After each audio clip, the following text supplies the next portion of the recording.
In many households, brotherly arguments are as common as the rising sun. Siblings clash over trivial matters, their voices echoing through the walls in heated exchanges. From who left the dishes unwashed to whose turn it is to walk the dog, every minor detail becomes a battleground for their stubborn wills. And as their voices grow louder, so does the tension in the air, thick with the weight of unresolved conflicts and simmering resentments. And for the Eckhardt family, they were no strangers to these disagreements and conflicts. One Florida morning in 2010, two brothers went to combat, and only one came out alive. Subsequent to this terrible demise, a rather unsettling deed occurred. One brother buried the other, leaving him undiscovered by his own parents. Be warned, the following contains the disturbing 911 call from the said family's residence. 911, I just have your emergency. Hello? I need police. My brother killed my brother. I heard the street name. What you going outside or somewhere so I can hear you? He killed my brother and he's in the ground. I'm honestly here, please. I can't make out what you're saying. Slow down.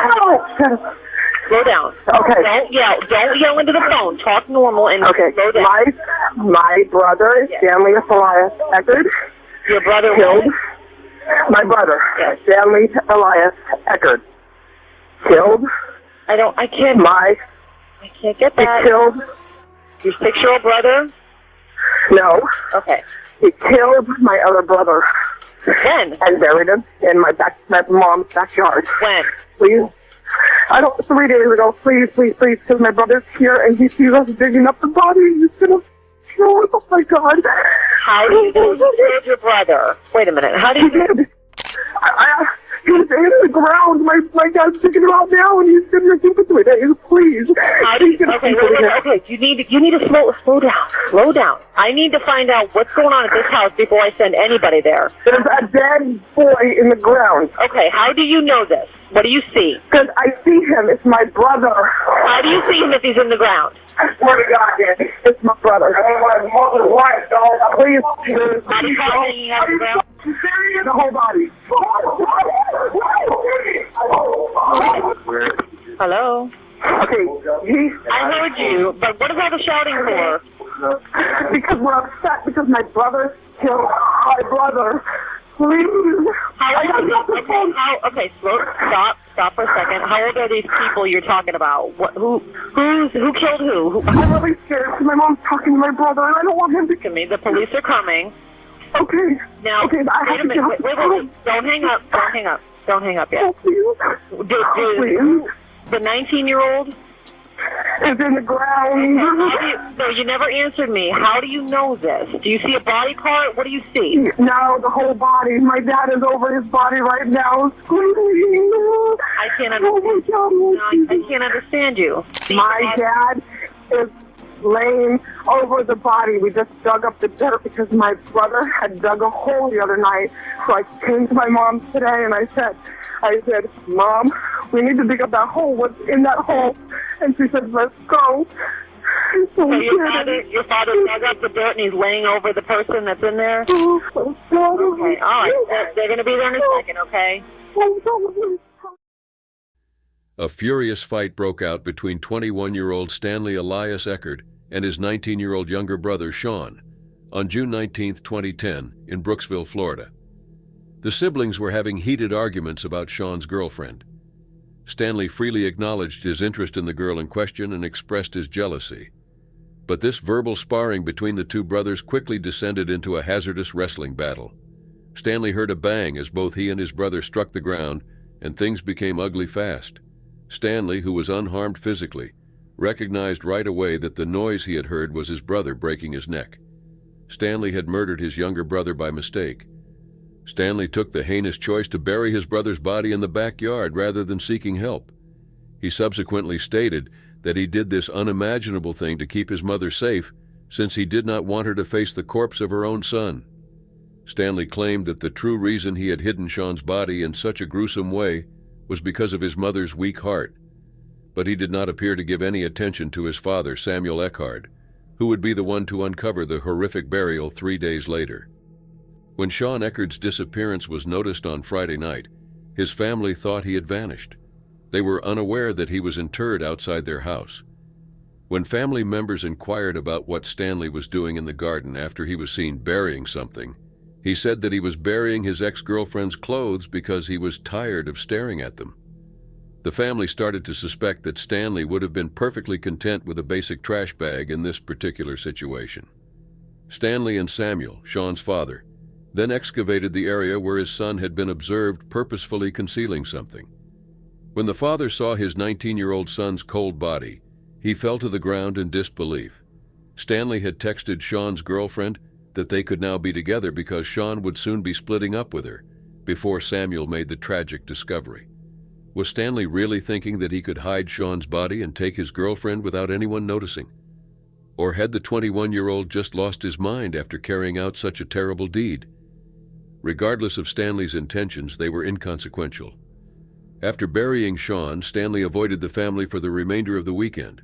However, when Sean's body was discovered and the third Eckerd sibling frantically dialed 911, law authorities did not have to search far to identify the perpetrator. Following his detention, Stanley Elias Eckhart was accused of first-degree murder. The cause of Sean Eckhart's demise was determined to be a skull fracture. When questioned, Stanley told authorities that Sean's murder was an accident and that he had never really intended to kill his own brother. This was hard for police enforcement to believe because of Stanley's text to Sean's girlfriend and the fact that he buried his brother after the deed. Subsequently, investigators learned that Sean Eckerd had been in a coma for almost a year before the accident and that he had a brain disorder. He was underweight and had a seriously weakened immune system as a result.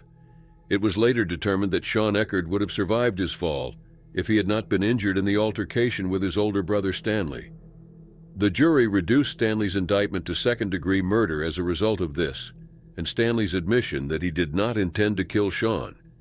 Stanley Eckhart was given a 50-year prison term after rejecting a plea agreement that would have limited it to a maximum of 20 years. This was true even if the parents of Sean and Stanley begged for compassion in terms of punishment. When Donna learned that her oldest son would be incarcerated for the next 50 years, she became quite upset. She clarified that the case included a tragic family accident rather than a homicide.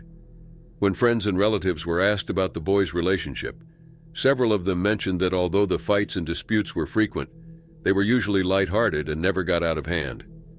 Stanley and Sean's friend Tyler Fiochetta expressed his opinion that the 21-year-old's behavior was unusual for him. All the times I hung out with him, I never saw one violent tendency towards him. I hung out with his brother too, and I saw his brother a week and a half, 2 weeks prior to this happening, Tyler Fiochetta said. Although people who knew the brothers well remembered them in quite different ways, those who weren't close to them shared favorable aspects of their character and demeanor. Another neighbor, Nicole Quarto, said, "It was the rowdy house of the neighborhood, you know. They always have the cops there, they always have loudness, fighting, those kinds of things." She stated that except for the Eckerd house, the neighborhood is regarded as a reasonably calm and serene place. Stanley was the first person to drop out of high school, and Sean was the second. Though it's probable that Sean's battles with illness were the reason he decided to drop out of high school early.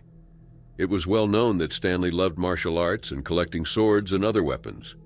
A former acquaintance recalled playing video games with the Eckerd brothers, but he also admitted to having stopped hanging out with Stanley once the oldest brother began engaging in what was loosely defined as bad stuff. During Stanley's trial, Samantha Rowe, the girl the two Eckerd lads had been fighting over, took the evidence and described an exchange she had with the accused following Sean's passing. "He told me that he was a lot more relaxed now that Sean had left, and there wasn't so much tension in the house anymore," Samantha Rowe said. When the family discovered Sean's body, they called the 911 operator from the Eckhart residence. The dispatcher's actions drew harsh criticism. Her frequent requests for the youngest Eckhart sibling to reiterate the incident's specifics were aimed at, as was her failure to help the Eckharts in a timely and professional manner. Following the incident, the emergency dispatcher was reportedly penalized, and it seems that the issue was resolved internally.